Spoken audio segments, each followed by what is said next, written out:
पाँच छह घंटे के लिए रहेगा।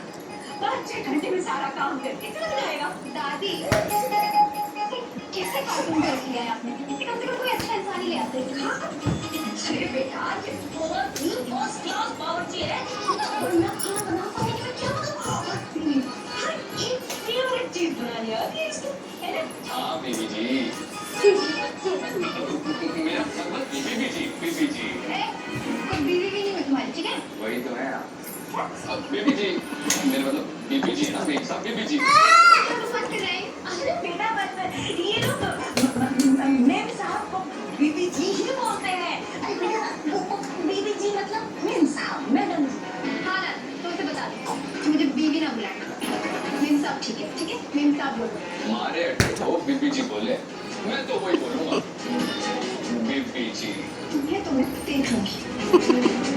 दादी इसको ऐसे जबान चलाने काम वाम करना भी आता है। अरे मारे को कम मत समझो बीबी जी।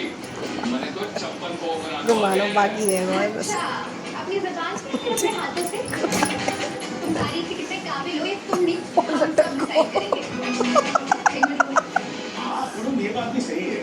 हम किसी को भी इस तरह से काम तो नहीं कर सकते ना, हमें पता तो होना चाहिए कि इसे कुछ आता भी है। दुकान देख लीजिए, बिग बॉस हम लोग सिर्फ काम नहीं होगा। मैंने